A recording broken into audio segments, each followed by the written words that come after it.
નમસ્કાર મિત્રો, તારીખ છે 27 નવેમ્બર 2025 ને વાર છે આજે ગુરુવાર। આજના વિડીયોની અંદર ડુંગળી બજાર વિશે સંપૂર્ણ ચર્ચા આ વિડીયોની અંદર કરવાના છે।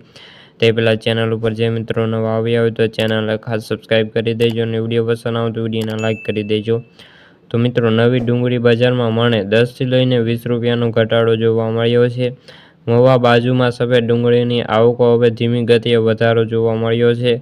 ખાસ કરીને ડુંગળી બજારમાં ભાવ નીચી સપાટી પર આગળ વધી રહ્યા છે। ખાસ કરીને નવી ડુંગળી બજારમાં આજે 10 થી લઈને 20 રૂપિયાનો ઘટાડો નોંધાયો છે અને નવી આવક હજુ બહુ ઓછી વધી નથી, પરંતુ હવે ધીમી ગતિએ વધશે તેવી આગાહી કરવામાં આવી છે અને મહુવામાં સફેદ ડુંગળીની જે આવકો છે તેમાં પણ વધારો થઈ રહ્યો છે। ખાસ કરીને ડિસેમ્બરમાં આવકમાં મોટો વધારો થાય તેવી ધારણાઓ રહેલી છે। અત્યારે જે ગરાગી ઓછી છે અને લાલ ડુંગળીના આવક સમગ્ર સૌરાષ્ટ્રની અંદર ચાલુ થઈ ગઈ છે। આ વર્ષે પાક સારો હતો, પરંતુ વરસાદની જે ક્વોલિટી મોટી અસરો પહોંચી છે।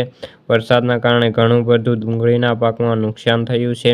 તો ગોંડલમાં 13,500 કટ્ટાના વેપારો સામે લાલ ડુંગળીના ભાવ 76 રૂપિયાથી 291, ત્યારે સફેદ ડુંગળીના 1100 કટ્ટાના વેપારો સામે ભાવની વાત કરીએ તો 76 રૂપિયાથી 311 અને રાજકોટમાં ડુંગળીના 6,500 કટ્ટાના વેપારો સામે ભાવની વાત કરીએ તો 57 રૂપિયાથી લઈને 162 રૂપિયા જોવા મળ્યા હતા અને મહુવામાં લાલ ડુંગળીના 4300 કટ્ટાના વેપારો સામે ભાવની વાત કરીએ તો 60 રૂપિયાથી લઈને 205 રૂપિયા જોવા મળ્યા હતા। તો મિત્રો, આથી ડુંગળીને લગતી આજની ચર્ચા વિડીયો ગમ્યો તો વિડીયોને લાઇક અને સબસ્ક્રાઈબ કરી દેજો।